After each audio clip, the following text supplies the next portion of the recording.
The cold Atlantic held a secret for 131 years. In the final winter of the American Civil War, a revolutionary machine called the H.L. Hunley made history as the first submarine to sink an enemy warship. Then, with its 8-man crew, it vanished without a trace into the dark waters off Charleston. This is the story of a thrilling historical detective story, a mystery pieced together from iron, bone, and time. By the end, you will understand the most likely fate of those brave men, a conclusion reached not by guesswork but by 21st century forensic science. We will follow its daring mission, its eerie rediscovery, and the baffling clues that turned a legend into a crime scene. What does it take for courage to meet a silent, unseen end? Charleston Harbor in 1863 was a strangled port. The Union naval blockade was a noose tightening by the day, cutting off vital supplies and strangling the Confederate war effort. Desperation, as it often does, became the mother of invention, or in this case, a terrifying new kind of warfare. The answer would not come from a traditional naval yard, but from the mind and pocketbook of a man named Horace Lawson Hunley. He was not a military engineer, but a wealthy Louisiana planter and lawyer with a patriot's fervor and a fascination for the mechanical. He saw in the submarine not just a weapon, but a potential war winner, a silent dagger that could slip beneath the mighty wooden walls of the Union fleet. Hunley did not start from scratch. He and his partners had already experimented with 2 earlier submarines, vessels with hopeful names like the Pioneer and the American Diver. Both were proof-of-concept models, testing the dangerous ideas of underwater travel in the waters of Mobile Bay. They were crude, hand-cranked tubes that taught brutal lessons in buoyancy and breathable air. The Pioneer was scuttled to prevent its capture, and the American Diver was lost to a storm, but their failures were the essential blueprints for what came next. From these losses rose the third boat, the one that would carry its financier's name into history, the H.L. Hunley. Its design was a masterpiece of lethal simplicity, a machine built for one terrifying purpose. Nearly 40 feet long, it was shaped like a cigar, its hull painstakingly fashioned from wrought iron boiler plate. Propulsion came not from steam or sail, but from the raw muscle of its 8-man crew. They sat on a bench, turning a massive iron crankshaft connected to a single propeller. It was exhausting, claustrophobic labor in an airless tube. To submerge, the captain would order the flooding of 2 small ballast tanks at the bow and stern. To surface, hand pumps would force that seawater back out, a slow and grueling process, and its weapon was as intimate as its propulsion.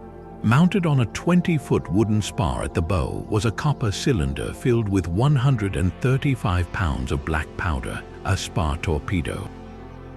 The tactic was unthinkably brave: creep up to an enemy ship, submerge just enough to slip under its guns, and then drive this explosive charge directly into its hull. The Hunley would then back away, unreeling a lanyard to trigger the blast from what was hoped to be a safe distance. But in reality, every element of its design made it a floating coffin. It was slow, vulnerable, and offered its crew no escape. It was a weapon that demanded not just courage, but a willingness to be sealed inside an iron tomb. The Hunley story is not just one of engineering, but of the men who were asked to become part of the machine. Before it ever faced an enemy, the submarine claimed its own creators. Its initial testing in Mobile, Alabama, was a harrowing series of near disasters, a brutal education in underwater physics paid for in lives. The first crew to die was lost during a routine dive practice when the submarine's hatches were accidentally left open. It flooded in moments, drowning all hands inside. The second catastrophic loss struck at the very heart of the project. Horace Lawson Hunley himself, the vessel's namesake and financier, took command for a test run in Charleston Harbor in October of 1863. Something went terribly wrong. Perhaps a hatch failed or the ballast tanks flooded too quickly.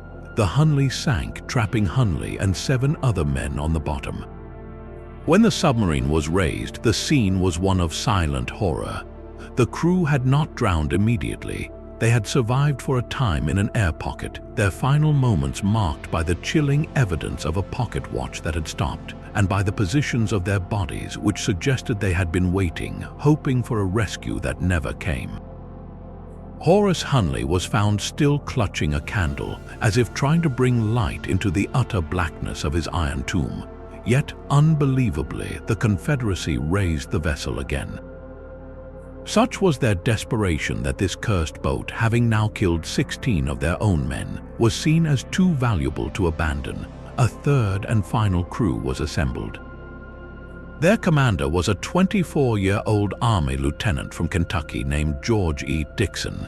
He was not a naval officer, but an infantryman recovering from a wound, a man whose personal history seemed to intertwine with the war's fate. Legend says he carried a bent gold coin in his pocket, a good luck charm. The story goes that the coin had deflected a bullet at the Battle of Shiloh, saving his life and leaving the coin permanently disfigured. Now he would need more than luck. His 7 crewmen were a mix of soldiers and sailors, volunteers all. What kind of man would step into a vessel known locally as the peripatetic coffin? Their motivations were likely a complex tapestry of patriotism, duty, and the raw desperation of a losing war. They understood the statistics. They knew the Hunley had never returned from a fully manned dive. To climb down that narrow hatch was an act of courage that borders on the incomprehensible, a conscious sealing of one's own fate. This was the crew that, in February of 1864, would take the Hunley out on a moonless night to change naval history forever. The night of February 17, 1864 was clear and cold, with a low moon casting a pale sheen over the quiet waters outside Charleston Harbor. The Union sloop of war USS Housatonic lay at anchor, a wooden sentinel in the blockade line. Her crew was vigilant, but they were watching the horizon for ships, not the black water beneath their hull. Meanwhile, a different kind of predator was moving. The H.L. Hunley, with Lieutenant George Dixon and his 7 men straining at the crank, crept forward at a walking pace. For over 2 hours they worked in silence, a bubble of exhaled breath and sweat inside the iron tube, inching toward their massive target. It was a testament to their stealth and the Hunley's low profile that they were not seen until they were almost upon the warship. A lookout on the Housatonic finally spotted something strange in the water, a dark object that looked, some said, like a plank moving against the current. The alarm was raised, but it was too late for the ship's big guns to depress low enough. Small arms fire peppered the water and rang against the Hunley's iron casing, but the submarine did not waver. It pushed forward, its 20-foot spar connecting with the Housatonic's starboard side just after the mainmast. The copper torpedo, packed with 135 pounds of black powder, detonated with a terrific roar. A column of water and debris shot into the air. The blast tore a catastrophic hole in the Housatonic's hull. The great warship listed violently and began to sink rapidly. In the chaos, Union sailors scrambled for the rigging as the cold Atlantic poured in. Remarkably, most of the crew survived, escaping in lifeboats as their ship settled onto the sandy bottom in about 30 feet of water, her mast still protruding above the surface. It was in those first moments of shock and rescue that the last living glimpse of the Hunley was recorded. Several men from the Housatonic reported seeing a blue light out on the dark water, a pre-arranged signal meant to tell Confederate lookouts on shore of their success. Then the light vanished. The submarine, having just achieved the unthinkable, simply melted back into the darkness. It was never seen afloat again. In less than 5 minutes, naval warfare had been changed forever, and 8 men had sailed into a mystery that would linger for over a century. That blue light on the water was the last flicker of hope. Back on Sullivan's Island, Confederate soldiers waited through the night, their eyes straining across the black expanse for the signal that would confirm a victory. The agreed-upon plan was simple. The Hunley would sink the Housatonic, then return to a designated spot and show the blue lantern. A small boat would then row out to meet them and guide the submarine to its secret mooring. They waited. The hours stretched into a cold, gray dawn. The lantern never reappeared. At first, there was confusion, then a gnawing anxiety, and finally a crushing certainty.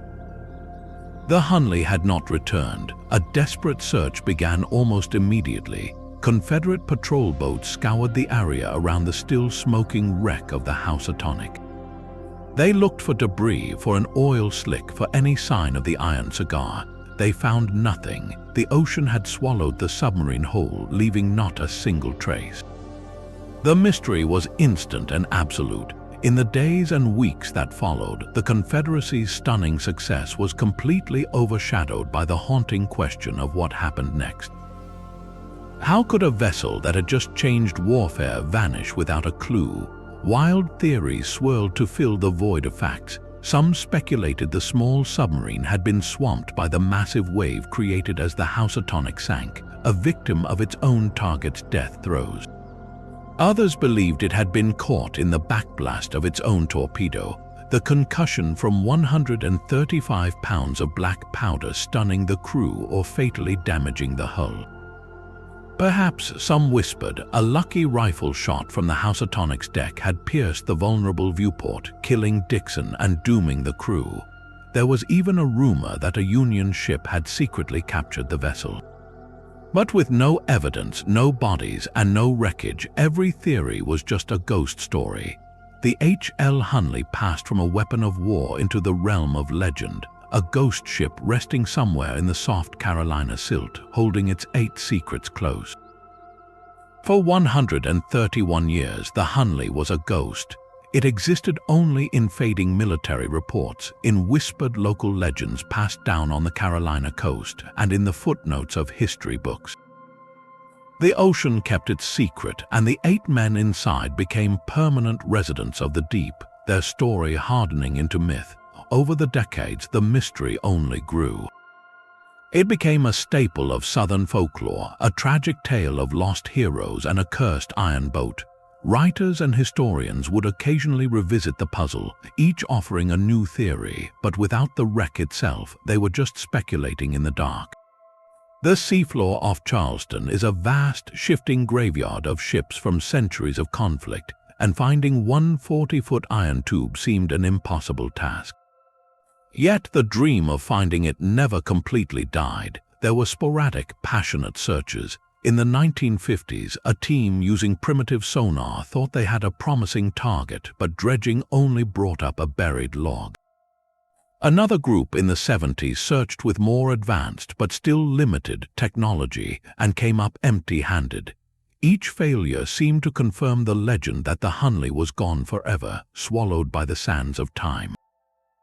The turning point came not from a government agency, but from a best-selling novelist with a passion for maritime history. Clive Cussler, the author of adventure novels filled with sunken treasure and lost ships, decided to turn fiction into fact. Through his real-life organization, the National Underwater and Marine Agency, or NUMA, he funded a systematic scientific search. It was a modern quest fueled by old-fashioned determination. Cussler's team pored over historical accounts, tide charts, and the eyewitness reports from the Housatonic survivors. They calculated drift patterns and estimated the submarine's likely speed and battery life, though in this case the battery was human muscle. They realized the Hunley could have been almost anywhere, but they focused on a logical corridor between the wreck of the Housatonic and the shore. Using a magnetometer, a device that detects anomalies in the Earth's magnetic field caused by large iron objects, they began to sweep the seabed in a meticulous grid pattern. It was like mowing an invisible, watery lawn, hoping the next pass would trigger a signal. For years, they found nothing but old anchors, cannonballs, and the endless metallic junk of maritime history. Then, on May 3, 1995, the magnetometer's needle jumped. They had a strong, concentrated hit. Divers went down into the murky water, visibility often just a few feet, to investigate what they assumed would be another pile of scrap. What they found buried under 3 feet of silt was the perfectly preserved, unmistakable shape of a 40-foot iron cigar. The ghost had finally been found. The ghost had finally been found, but its story was only beginning. On that May Day in 1995, a team led by archaeologist Maria Jacobson confirmed the incredible find. There it lay 4 miles off Sullivan's Island, not as a scattered wreck but as an almost perfectly intact time capsule, buried under 3 feet of protective silt. The discovery sent shockwaves through the historical community. This was not just a shipwreck, it was an archaeological crime scene, a moment frozen in time at the very instant of its greatest triumph and ultimate tragedy. The immediate impulse might have been to raise it right then, to haul the legend into the light, but science demanded patience, a virtue in short supply after a century of waiting. A recovery of this magnitude, with this much historical significance, could not be rushed. The submarine was a fragile relic, its iron plates weakened by a century of corrosion, and inside were the sacred remains of 8 men. A single mistake could destroy the very evidence they sought to understand. So began a meticulous 5-year planning operation. It was a monumental puzzle. How do you lift a 40-foot, 20,000-pound iron tube from the ocean floor without it crumbling? How do you ensure you preserve every grain of sediment, every artifact, every bone fragment exactly as it was found? Teams of engineers, archaeologists, and conservators designed a custom support cradle that would be lowered around the entire wreck. Divers then painstakingly excavated narrow tunnels beneath the hull to thread strong lifting straps through the sand. Every movement was calculated, every step documented with photographs and video. This was not a treasure hunt, it was a forensic excavation. The goal was to lift the entire context of the site, the submarine, the silt inside it, and the seafloor directly beneath it, as one single, undisturbed block. They were not just recovering a submarine, they were preserving the final moments of February 17, 1864, lifting a sealed chapter of history from the seabed. The world watched and waited, holding its breath for the day the Hunley would finally come home. The ocean floor would not give up its prize easily. On August 8, 2000, after 5 years of meticulous planning, the world held its breath. The operation to raise the H.L. Hunley was a live television event, a global audience watching as history was literally pulled from the depths. The engineering was as elegant as it was nerve-wracking. A custom-built steel truss, a massive skeletal frame, had been lowered around the entire wreck. Divers had spent weeks threading strong slings through tunnels dug beneath the fragile hull, cradling the entire submarine and the sediment it rested upon in a single, unified lift. This was not a salvage job, it was an archaeological extraction. The goal was to move the Hunley and its entire context, every grain of sand and every artifact inside, as one undisturbed block. A massive crane barge called the Carlissa B stood by, its cables taut with anticipation. The lift began agonizingly slow, at a rate of just a few feet per minute. Engineers monitored every creak and strain, knowing that after 136 years on the seabed, the iron plates could be as fragile as wet cardboard. In the murky green water, the outline of the truss slowly emerged, dripping with seaweed and history. And then, at 10:18 in the morning, the bow of the H.L. Hunley broke the surface of the Atlantic Ocean for the first time since the Civil War. It was a breathtaking, almost surreal sight. Rust-colored water streamed from its hatches, and the iron hull, coated in a concrete-like layer of sand, shells, and corrosion, looked less like a machine and more like a fossilized sea creature. The emotional weight of the moment was immense. This was not just metal, it was a tomb, a battlefield, and a time capsule all in one. As it was gently guided onto a waiting transport barge, the submarine was immediately wrapped in protective foam and constantly sprayed with fresh, chilled water to prevent the rapid drying and disintegration that could destroy it. Its journey was not over. It was carefully towed to its new and permanent home, the Warren Lash Conservation Center in North Charleston.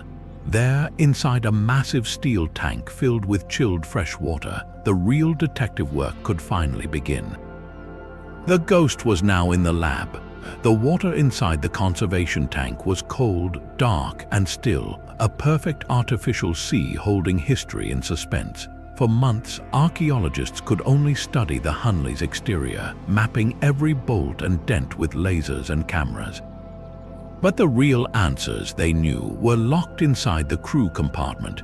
The day they prepared to open the forward conning tower hatch was charged with a profound solemnity. This was not just an archaeological procedure, it was the breaking of a seal on a tomb. As the bolts were carefully undone and the hatch was lifted for the first time in 136 years, the team peered into absolute blackness. They were not met with a hollow space, but with a solid, packed mass of silt and sea. The interior was completely filled, a condition that, while expected, was also a blessing. That thick, anoxic mud had acted as a perfect preservative, encasing every artifact and every bone in a time-stopping embrace. Using small tools and dental picks, they began the painstaking process of excavation, removing the sediment inch by inch in a controlled, grid-based system. What they found was not chaos but order, an astonishing, haunting order. The crew compartment was a snapshot frozen at the moment of death. The bench where the 7 men cranked was still there. The gear for the ballast pumps was in place, and then they began to uncover the bones. The first skeleton was found still seated at his station, then another and another. As the meticulous excavation continued, a chilling pattern emerged. All 8 sets of human remains were discovered at or very near their duty stations. There was no evidence of a panicked scramble toward the hatches, no pile of bodies at a blocked exit. These men had not tried to escape. They died where they sat or stood, as if their end had come upon them silently and all at once. This was the central, perplexing clue that would redefine the entire mystery. The Hunley had not suffered a catastrophic hull breach that flooded it in seconds. The crew had not drowned fighting a rising torrent of water. They had simply stopped. The submarine was found largely intact, and the men were found at their posts. Whatever killed the crew of the Hunley left their machine still capable of floating, and left them with no time to even react. The mystery had just deepened from a question of sinking to a question of stopping. What silent, invisible force could have achieved such a thing? The silent order of those bones demanded answers, and science was ready to listen. Inside the conservation lab, the work shifted from excavation to intimate detective work, a forensic archaeology aimed at giving names and stories back to the 8 men who had been known only as a crew. Each set of remains was treated with the reverence of a sacred trust. The first and most poignant identification was that of the commander, Lieutenant George E. Dixon. Archaeologists carefully sifted the sediment around his station near the forward conning tower. There, nestled within the fabric of his clothing, they found it, a $20 gold piece misshapen and bent. The legend was true. Forensic analysis confirmed a lead smear on the coin, evidence it had been struck by a bullet. This small, personal artifact transformed Dixon from a historical footnote into a flesh and blood man, a soldier whose life had already been spared once by a twist of fate, only to be claimed by the deep. The process of identification was a meticulous puzzle. By analyzing the skeletal remains, the wear on joints, the development of muscle attachments, even the unique shapes of skulls, forensic anthropologists could determine age, stature, and aspects of health. They could tell which men had spent years performing heavy manual labor, their arm bones thickened from constant strain, and which might have been younger or of a slighter build. But to truly see these men, a remarkable step was taken: forensic facial reconstruction. Using the precise measurements of each skull, artists built up layers of clay, following anatomical guidelines for muscle and tissue depth. Slowly, from the contours of bone, faces emerged from the past. These were not imagined portraits but scientific approximations, giving the world the haunting privilege of looking into the eyes of the Hunley's crew for the first time. The young, determined face of Dixon, the weathered features of an older seaman, each reconstruction restored a profound humanity, turning anonymous skeletons into individuals with families, hopes, and fears. Even the chemistry of their bones had a story to tell. Isotope analysis, a technique that reads the chemical signatures locked in tooth enamel and bone, acted like a dietary diary written over a lifetime. The isotopes revealed where these men had likely grown up. The findings were a snapshot of a divided nation. Some of the crew showed isotopic signatures consistent with the American South as expected. But others told a more complex story of migration or northern origins, hinting at the tangled loyalties and border state complexities of the Civil War era. Further analysis of the bones provided clues about their nutrition and health, indicating the hardscrabble realities of a long war. They were not mythical heroes but ordinary men marked by the physical toll of their time. Together, the gold coin, the reconstructed faces, and the silent testimony of their bones wove a richer, more tragic tapestry. This was no longer just the crew of the Hunley. These were individuals, a lieutenant clinging to a lucky charm, immigrants, farmers, and sailors, who had collectively stepped into an iron tube and made history, only to meet a silent and puzzling end. The mystery of their fate now had a human face, and that made the search for the final answer all the more urgent. But the most powerful storytellers were not the bones, but the everyday objects found beside them. As archaeologists carefully removed the congealed sediment, they uncovered a time capsule of the crew's final hours, a collection of artifacts so personal they seemed to breathe life into the iron hull. Each item was a silent witness, a clue to the men's state of mind and the physical reality of their last mission. Take the simple canteens and ceramic bottles. They were found empty. This small detail speaks volumes about the grueling nature of their work. Crank a heavy propeller for hours in a stifling, unventilated tube, and you will drain your water supply. They were thirsty, exhausted men pushing their bodies to the limit even before the attack. Then there were the pipes, some still packed with unburned tobacco, tucked into pockets or resting nearby.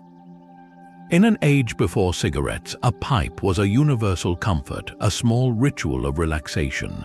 The fact that these pipes were unused suggests the crew had no moment of respite after their success, no chance to sit back and enjoy a quiet smoke.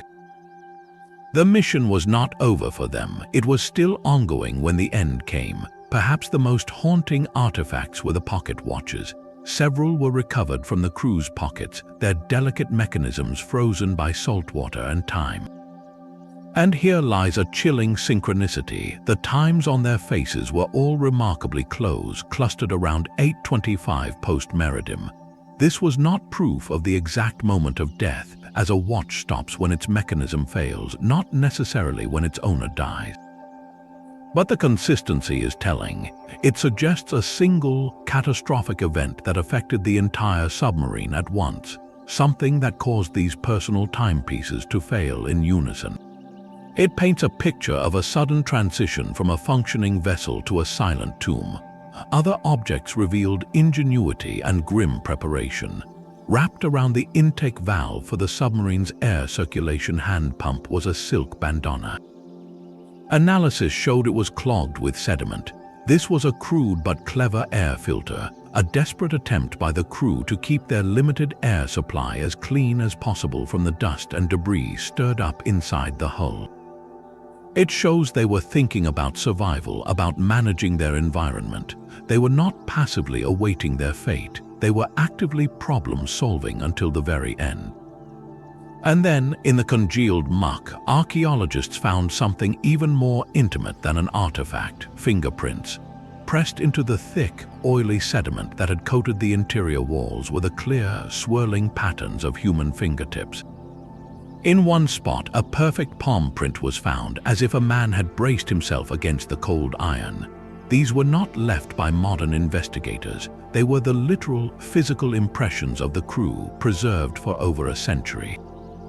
It is a connection so direct it transcends time. You are not just looking at their belongings, you are seeing the very touch of the men who lived and died in that space. Together, this assemblage of artifacts builds a poignant and specific portrait. We see men who are prepared for a difficult mission. They had their water, their tools, their improvised filter. We see they achieved their objective and were in the process of what should have been a return journey, but we also see that they were caught utterly unaware. The unused pipes, the watches stopped in harmony, the crew found at their stations, all of it points to an ending that was both instantaneous and mysterious. They had braced for battle, but they had not braced for whatever silent force found them in the dark water after their victory. The stage was now set. The forensic detectives had the human remains and their personal effects. The next question was the hardest one of all. What invisible killer was waiting inside that iron tube? The iron hull of the Hunley held the most critical physical evidence of all. When the thick crust of concretion was finally chipped away, inch by painstaking inch, archaeologists and engineers were presented with a puzzle. They expected to find the signature of a violent end, a massive hole from a cannonball, or jagged tears from a concussive blast. They found nothing of the sort. The submarine's wrought iron plates showed no catastrophic damage from enemy fire or from the explosion of its own torpedo. This single fact ruled out the oldest and simplest theories. The Hunley had not been swamped by the sinking Housatonic, nor had it been torn apart by the backblast. Its hull was essentially intact, a sealed iron tube resting on the bottom. There were, however, two notable points of damage. The forward conning tower's small glass viewport was broken. A single rifle shot from the Housatonic's deck could have done this, potentially killing Lieutenant Dixon instantly. Yet, forensics showed this break likely happened after the submarine was already on the seabed, perhaps from fishing nets or anchors over the decades. The other damage was to the snorkel boxes, the air intake tubes mounted on the hull. These were bent and damaged, but again, analysis suggested this could have occurred during the sinking or from decades of shifting sediment. Neither flaw was a clear, immediate death sentence for the crew. The real revelation came from the submarine's internal mechanics, the very systems designed to control its life and death. The position of the seacocks, the valves that controlled the ballast tanks, told a clear story. They were set in the pump position. This meant the crew had flooded the tanks to submerge for the attack, and then, crucially, they had begun the process of pumping that water back out to become buoyant again. Even more telling was the pump handle itself. It was not stowed away. It was found in the down position, locked in place as if someone had been actively working it. Think of it like finding a car's gear shift in drive and the gas pedal depressed. The Hunley was not in a dive, it was in the act of trying to surface. The crew had successfully sunk their target and had initiated their escape procedure. They were pumping out water, fighting for buoyancy, and working to bring their vessel back to the air and light. They were in the middle of the operation to save their own lives when something stopped them. This transformed the mystery entirely. The question was no longer why they sank, but why they stopped trying to rise. So the evidence painted a clear picture of a crew in motion, caught mid-escape. This forced historians and scientists to return to the drawing board, to re-examine every classic theory about the Hunley's fate in the harsh new light of archaeology. The old ideas had to stand trial against the physical facts. Take the long popular notion that the submarine was swamped by the massive wave created as the Housatonic sank. It sounds plausible, a small vessel overwhelmed by the death throes of its giant victim, but the wreckage told a different story. The Hunley was found nearly 1,000 feet away from the Housatonic's wreck site. That is a significant distance. To get there, the submarine had to have been under power, moving away from the blast and the sinking ship for several minutes at least. It was not swamped at the scene, it traveled. It survived the immediate aftermath, so the drowning wave theory, while dramatic, simply does not match the evidence of where the submarine ended its journey. Then there is the idea of a fatal hull breach, perhaps from gunfire or from the concussive force of its own torpedo. This was a theory the excavation was specifically designed to test. When the concretion was removed, the hull was meticulously inspected. No large, catastrophic hole was found. No evidence of a sudden, violent inrush of water that would have flooded the compartment in seconds. If such a breach had occurred, the crew would have been found in a panicked heap near the leak or at the hatches, not calmly at their stations. The intact hull rules out a quick, watery death. What about human error? Could the crew have simply gotten lost in the dark, run out of air, and suffocated? Or perhaps they made a fatal mistake with the complex ballast controls. The submarine's location and orientation provide a powerful counter-argument. The Hunley was discovered on a bearing that pointed almost directly back toward its intended landing zone on Sullivan's Island. They were on the correct heading for home. Lieutenant Dixon, by all accounts a competent and courageous officer, had successfully navigated to the target and was now guiding them back.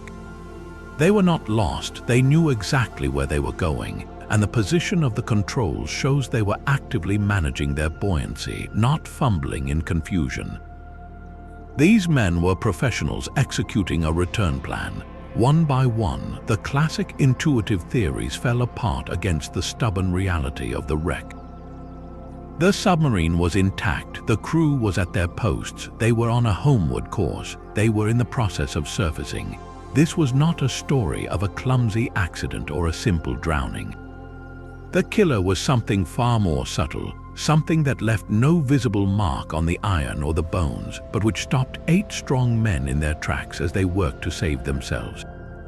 The mystery had been refined into a sharper, more disturbing question. What silent, invisible event could have occurred inside that sealed iron tube during those final minutes of their journey home? That bent gold coin is more than a historical artifact. It is a key to understanding the man in command. Lieutenant George Dixon's good luck charm, found nestled against his hip bone, carries a story within a story. At the Battle of Shiloh, a bullet meant for him struck the $20 gold piece in his pocket instead. The impact left the coin permanently disfigured but saved his life, a second chance paid for in bent gold. He had it engraved with his initials and the date of his salvation, a physical reminder of a debt owed to fate. He carried this token into the Hunley's iron belly. Think about what that means. This was not superstition, it was identity. The coin symbolized a man who believed he had already cheated death once, a man operating on borrowed time with a profound sense of purpose. Its presence on that final mission speaks to a commander who was both fatalistic and fiercely determined. He did not leave his luck behind. He brought it with him, a private anchor of courage in the overwhelming dark. This personal resolve likely translated into his leadership. Look again at the scene the archaeologists uncovered. All 8 men were found at their stations. There was no scramble, no pile of bodies at the sealed hatches. The man cranking the propeller shaft died with his hands near the crank. The men managing the ballast pumps died at their posts. This is not the aftermath of panic. This is the picture of a crew following procedure until the very last second, a discipline that flows from the top down. Dixon, the officer whose calm was literally forged in fire and metal at Shiloh, would have been the one maintaining that order. The entire tableau suggests a controlled environment in the final moments. If the hull had suddenly ruptured, unleashing a torrent of freezing seawater, human instinct would have overridden training in a heartbeat. The compartment would have become a chaotic struggle for the exits. That did not happen. The crew's positions, combined with the mechanical evidence of an active surfacing procedure, point to an end that was swift, silent, and internal. The enemy was not the ocean rushing in. It was something that breached their atmosphere, not their hull, leaving the commander's lucky charm untouched and his crew dutifully at their posts, awaiting an order that never came. That single blue light flickering on the dark water is one of the most haunting details in the entire story. several crewmen from the sinking Housatonic, clinging to rigging or scrambling into boats, reported seeing it. In the official chaos of the moment, this brief observation became a cornerstone of the mystery. To the men on the Housatonic, it was just a strange light in the distance. But to the Confederates waiting on shore, a blue lantern had a very specific meaning. It was the pre-arranged success signal. The plan was clear: sink the ship, retreat to a safe distance, and show the light to guide the recovery boat. So, if that light was indeed the Hunley's lantern, it changes everything. It means the submarine survived the attack, completed its mission, and had surfaced, or at least raised its slender conning towers above the waterline, long enough for a crewman to open a hatch and display that signal. It places the crew alive and conscious, following their protocol, minutes after their historic victory. This tiny point of blue light becomes a critical waypoint in the timeline, proving the Hunley did not die instantly at the scene. But what if the witnesses were mistaken? The human mind under extreme duress is not a perfect recording device. It was a moonless night, lit only by starlight and the fading glow of a sinking ship. Men were in shock, fighting for their lives in freezing water. Could that light have been a star low on the horizon, suddenly more noticeable against the blackness once the Housatonic's own lanterns were extinguished? Could it have been a reflection on the water, or even a lantern on a distant Confederate picket boat that just happened to be in the area? If the light was not from the Hunley, then the submarine's fate becomes even more opaque.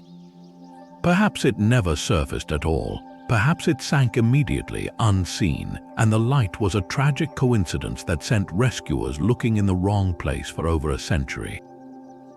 Most historians, weighing the multiple consistent reports against the backdrop of the agreed-upon plan, lean toward the light being real. It fits the evidence of the submarine's later location, found on a homeward bearing, not at the wreck site. It suggests a crew that had executed the hardest part and was now in the vulnerable transition phase, moving from hunter to survivor. They had done the impossible, and for a few brief minutes, they were signaling their triumph to the shore. Then the light went out. That moment, the extinguishing of the blue signal, is the true beginning of the end. It marks the instant when the planned narrative of victory and return fractured into the unknown. Whatever happened next happened quickly, and it happened to a submarine that was likely on the surface or very near it, its hatches perhaps open to the night air. This shifts the focus of the investigation from the external dangers of the attack to the internal conditions of the vessel during its attempted escape. The blue light does not solve the mystery, it narrows it. It tells us we are not looking for what destroyed the Hunley during the battle, but for what found it in the quiet, hopeful minutes that followed. The explosion that sank the Housatonic was an act of creation and destruction happening in the same instant. 135 pounds of black powder detonated against the wooden hull, unleashing a shock wave of unimaginable force. This energy radiated outward in all directions, not just through the air but with even greater efficiency through the dense medium of water and the H.L. Hunley was terrifyingly close to the epicenter. Its own torpedo was mounted on a 20-foot wooden spar. That means the blast occurred roughly 20 feet from the submarine's own bow. Think of it like holding a massive firecracker at arm's length when it goes off. The physics are brutal. Water does not compress like air. A shock wave traveling through water moves faster and carries its energy farther, transferring that energy directly into any solid object it encounters. The Hunley's wrought iron hull would have vibrated like a struck bell. Inside that sealed metal tube, the crew would not have heard the explosion as we imagine it. They would have felt it as a sudden, overwhelming pressure change, a concussive slam that traveled through the water into the hull and directly into their bodies. This is the core of the shock wave hypothesis. The idea is that the crew of the Hunley were not killed by water, but by the very weapon of their success. The concussion could have caused a condition known today as blast lung, where the sudden pressure wave ravages the delicate tissues of the lungs and air passages, causing immediate, catastrophic internal injury. Alternatively or simultaneously, the force could have caused widespread traumatic brain injury, stunning or killing every man inside instantly. It is a theory that fits several key pieces of the puzzle. It explains the eerie order found inside the wreck. If every crew member was incapacitated in a split second, they would have died right where they sat or stood, with no time to react or panic. It explains why the submarine was found largely intact and on a homeward course.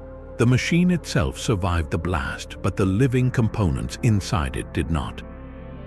The vessel, now a ghost ship, would have simply drifted or slowly settled to the bottom as the ballast tanks gradually filled, or as water seeped in through now unattended seals.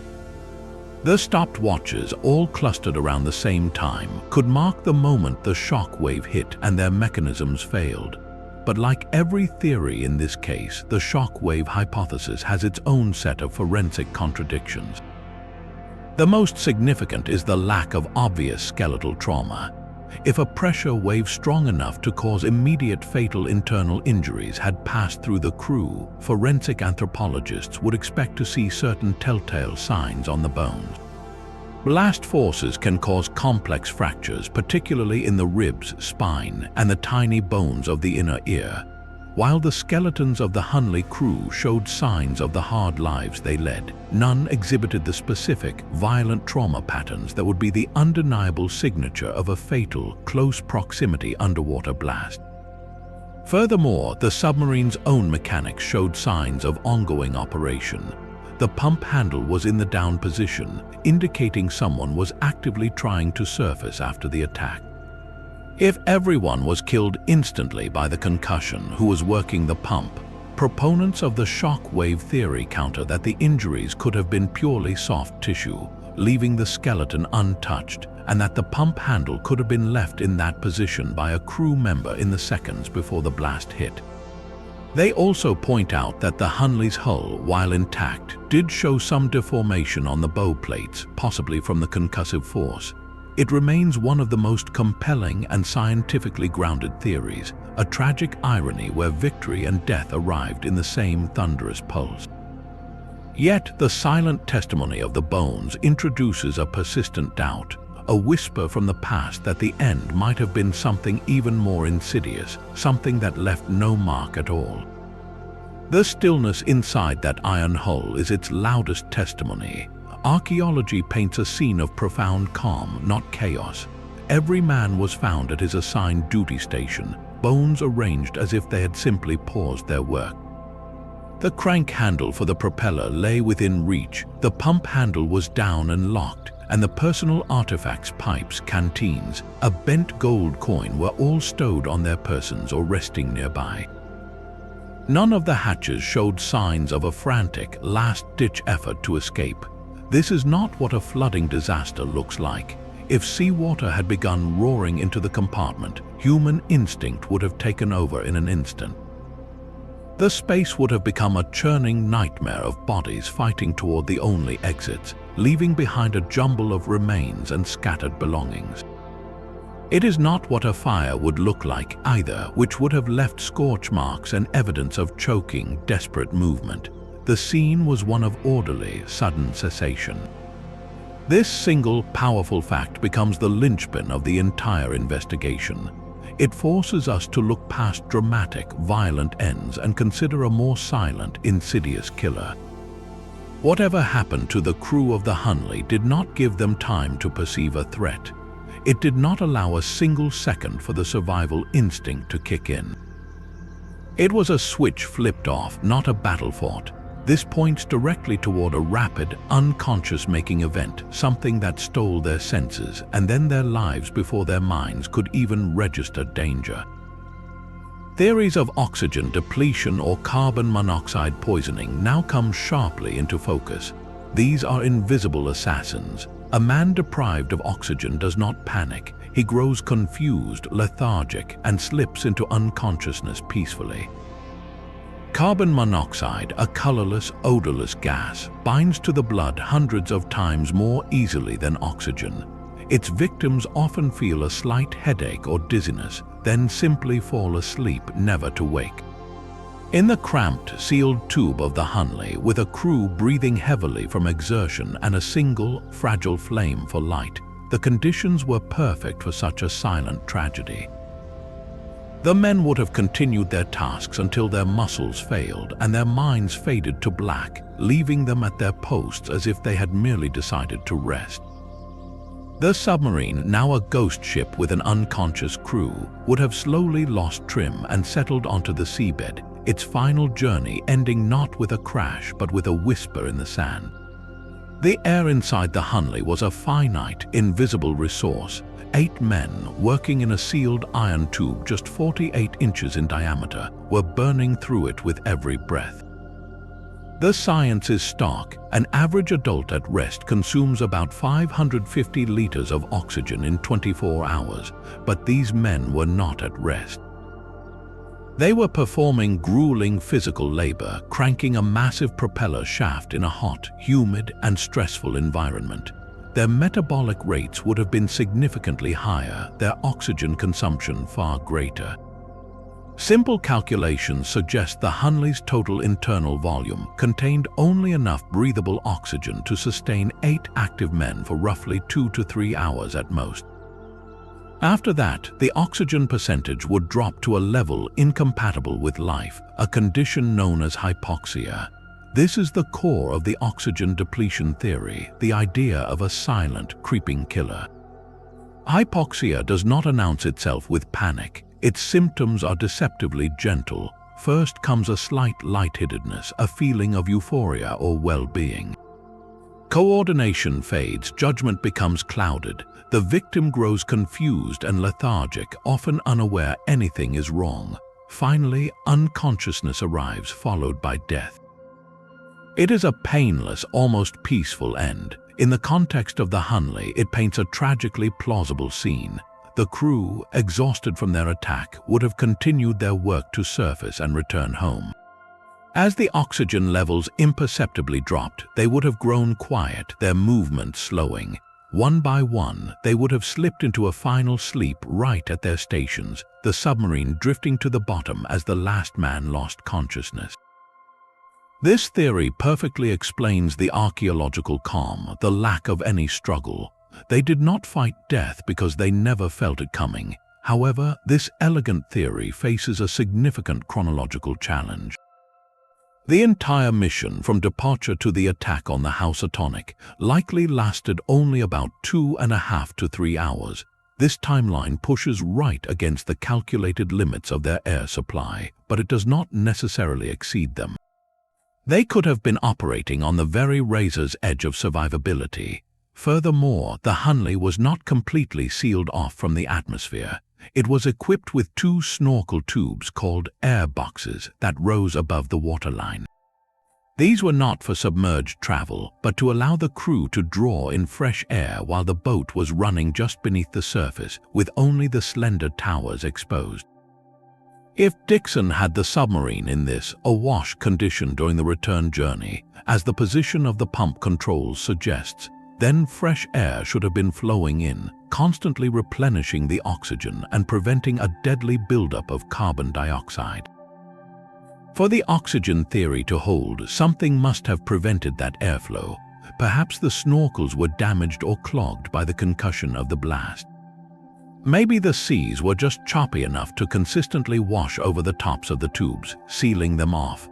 Or, in their focus on navigating and pumping, did the crew simply forget to open the crucial air intake valves?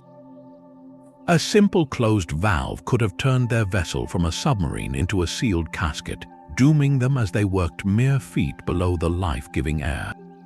The oxygen depletion theory remains a compelling suspect, a ghost that leaves no fingerprints, only a profound and orderly silence in its wake. But oxygen depletion is not the only silent killer that could have been hiding in their air. A more specific and chemically insidious theory points to a byproduct of their own survival equipment. The crew of the Hunley did not work in total darkness. For illumination and critically to monitor the quality of their air, they relied on an open flame lantern. The logic was sound for the time. A burning flame consumes oxygen and produces carbon dioxide. If the oxygen level in the compartment dropped too low, the lantern's flame would gutter and dim, providing a visual warning to the men that they needed fresh air. It was a crude but effective early alarm system. Yet, this very tool of survival could have become the instrument of their death. In an environment where oxygen is already becoming scarce, an open flame undergoes a dangerous chemical change. Instead of burning cleanly to produce carbon dioxide, it begins to produce carbon monoxide. This gas is a stealth assassin. It is colorless, odorless, and tasteless. It binds to hemoglobin in the blood over 200 times more easily than oxygen, starving the brain and muscles of the oxygen they desperately need, even if that oxygen is still present in the lungs. The symptoms are a deceptive spiral. It begins with a mild headache and a feeling of dizziness or confusion. The victim might feel unusually tired or nauseous. As the gas concentration increases, coordination fails, judgment vanishes, and then comes a rapid, unstoppable slide into unconsciousness. From the outside, it looks like people are simply growing sleepy and lying down to rest. This scenario fits the archaeological evidence with chilling precision. Picture the crew after the attack. They are exhausted from the physical effort, their hearts pounding, their breathing heavy in the thick, hot air. The lantern flame, perhaps flickering in a corner, is now burning in an oxygen-depleted atmosphere, quietly pumping carbon monoxide into the shared space. Lieutenant Dixon, focused on navigation and the surfacing procedure, might feel the first throb of a headache but dismiss it as stress or fatigue. The man at the pump handle might yawn, his arms feeling strangely heavy. One by one, they would have succumbed to an overwhelming need to sleep, slumping at their stations as the deadly gas did its work. There is no struggle because there is no recognizable threat. There is no rush to the hatches because the mind is clouded, the body compliant. The submarine, now a drifting tomb with a crew in a fatal slumber, would have slowly filled with water and settled onto the seabed, leaving behind that perfect, orderly scene for the archaeologists to find over a century later. The very flame they used to watch for danger may have been the danger itself, a tragic twist of chemistry in the cold, dark water. The battle to save the Hunley did not end when it was lifted from the sea. In many ways, that was when the most difficult fight truly began. For over a century, every molecule of saltwater that had seeped into its iron bones was now a ticking clock. If the submarine were allowed to dry in the open air, the salts within its metal would crystallize, expanding with irresistible force and literally turning the historic hull into a pile of rust flakes within months. The enemy was no longer the ocean, but chemistry itself. To win, conservators had to think in terms of decades, not days. Their solution was as monumental as the problem. The entire submarine was lowered into a 90,000-gallon steel tank, not of water but of a carefully mixed chemical solution. This was not a simple rinse. The Hunley would spend years submerged in a gentle bath of sodium hydroxide, a caustic soda solution that works like a slow, meticulous dialysis for metal. Its purpose is to draw out the chlorides, the salts that had impregnated the iron during its long burial. The process is measured not in weeks but in years, with scientists regularly testing the solution and refreshing it until no more salts leach out. It is a patient, silent war against decay. Alongside this chemical battle raged a physical one, a task of almost unimaginable delicacy. The exterior of the hull was encased in a rock-hard shell, a concrete-like layer of sand, shells, coral, and rust called concretion. This crust had protected the metal for a century, but to study the hull, it had to be removed. This was not a job for power tools. Conservators and archaeologists, working in shifts for over 15 years, used handheld pneumatic chisels no larger than a dentist's drill, painstakingly picking away at the concretion millimeter by millimeter. They worked under microscopes, their progress measured in square inches per day. Each tiny fragment removed could reveal a hidden porthole, a bolt head, or the ghostly impression of a wooden spar. It was forensic archaeology at its most precise, a literal unveiling of history one grain of sand at a time. This dual process, the chemical bath and the manual excavation, has made the Hunley project the longest and most complex archaeological conservation effort in history. It is a testament to the value we place on this singular relic, a promise to those 8 men that their vessel and their story will be preserved not as a rusting curiosity, but as a permanent witness to their courage and their mystery. The ghost could not speak, so scientists built a voice for it. To move beyond theories and into the realm of proof, 21st century researchers turned the Hunley's mystery into a series of precise modern experiments. They knew the answer lay not in a single clue, but in the complex physics and biology of that iron tube. The first target was the shock wave. Could a blast from their own torpedo have killed the crew without sinking the boat? To find out, a team created a 1/6 scale model of the Hunley and its spar torpedo. They submerged it in a test tank and detonated an equivalent charge at the correct distance. High-speed cameras and sensors recorded every ripple of force. The results were telling. The model submarine's hull did indeed shudder violently, and the pressure wave inside the crew compartment spiked to levels known to be lethal to humans. The physics confirmed it was absolutely possible, yet the model also survived the blast structurally intact, just like the real wreck. This proved the shock wave theory was physically plausible, a silent, instantaneous killer that matched the eerie order found inside.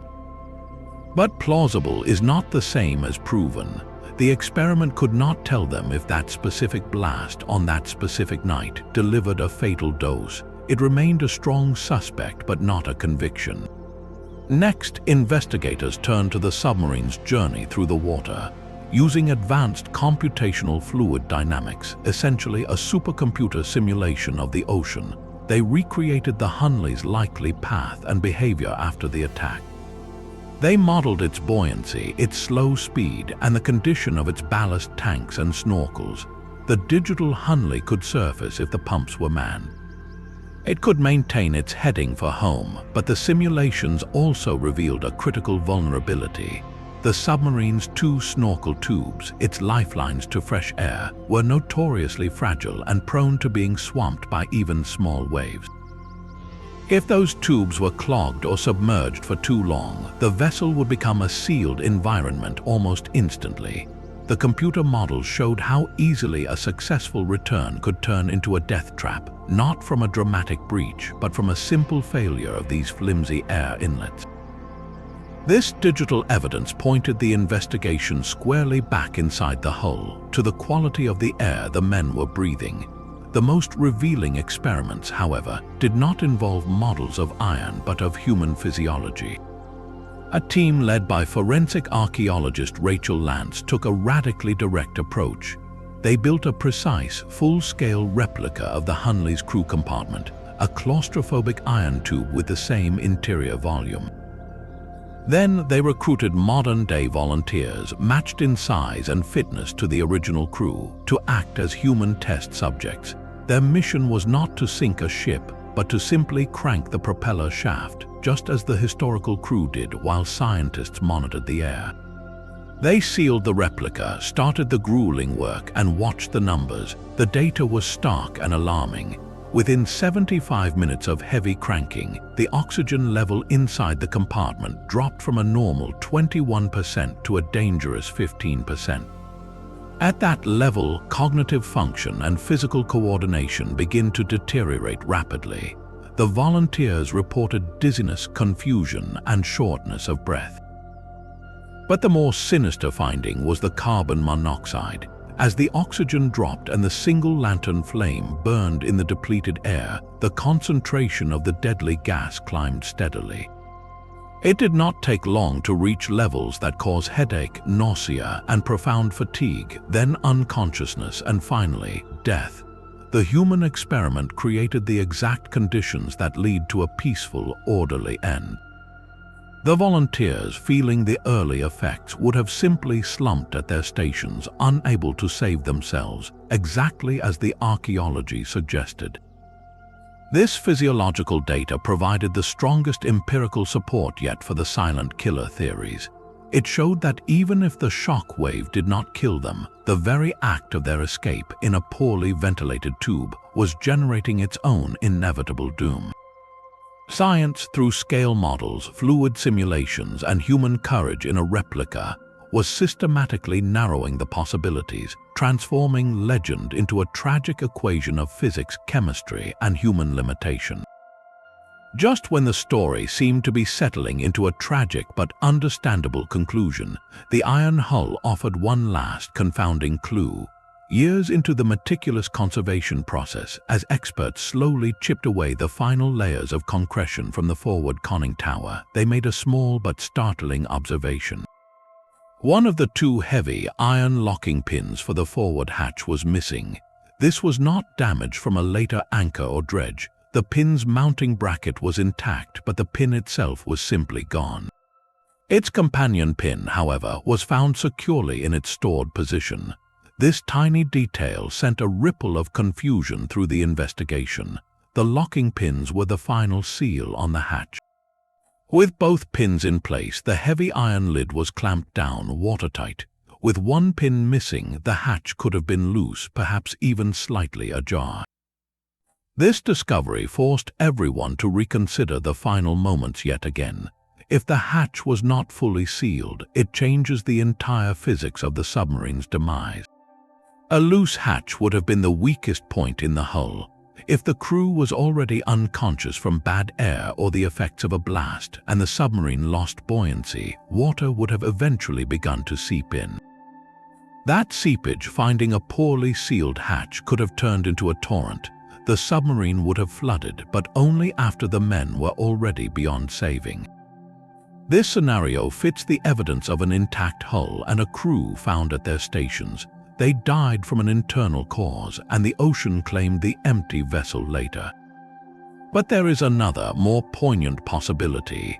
What if that missing pin tells a story of a final, desperate act? Imagine Lieutenant Dixon, feeling the first waves of dizziness or headache, realizing the air was going bad.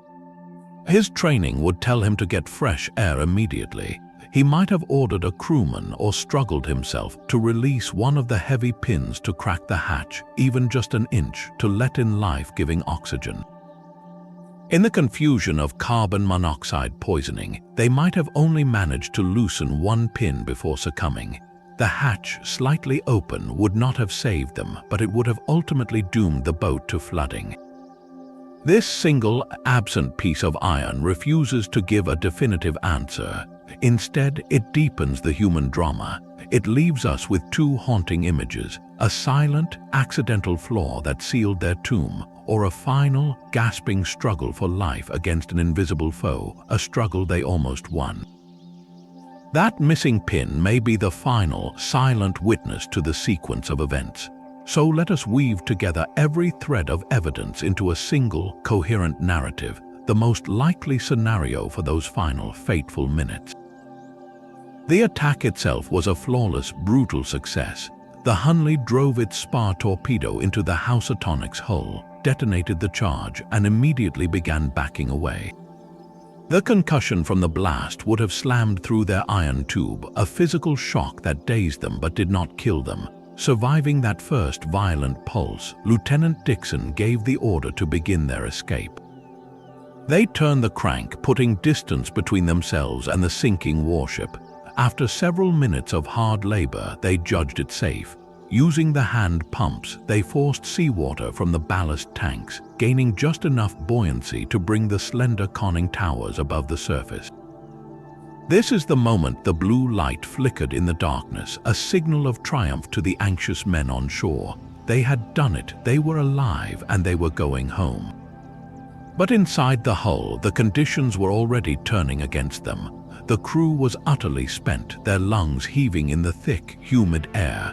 The single lantern, their only source of light, was burning in an atmosphere growing steadily poorer in oxygen. As the flame consumed the dwindling good air, it began its deadly chemical shift, producing invisible, odorless carbon monoxide. The men continued their work, focused on the next task. One of them, perhaps Dixon himself, may have felt that first warning throb of a headache and moved to loosen the forward hatch pin, seeking a breath of fresh night air. They managed to free one pin, cracking the heavy lid ever so slightly, but it was too late. The gas was already weaving its spell. Confusion and profound fatigue washed over them. Their limbs grew heavy, their thoughts muddy. The man at the pump handle slowed, then stopped, slumping forward. The others, one by one, succumbed to an irresistible need to sleep, sliding from their benches onto the floor, peaceful and unaware. The submarine, now a ghost ship with an unconscious crew, lost its delicate trim. Water seeped in through the imperfectly sealed hatch, slowly filling the space. The Hunley, no longer buoyant, began a gentle, silent descent. It drifted on the current for a short time, then settled onto the soft Carolina silt, its bow still pointing toward home. The lantern flame, starved of oxygen at last, flickered and died, leaving the 8 men in darkness for the next 131 years. This scenario reconciles nearly every clue.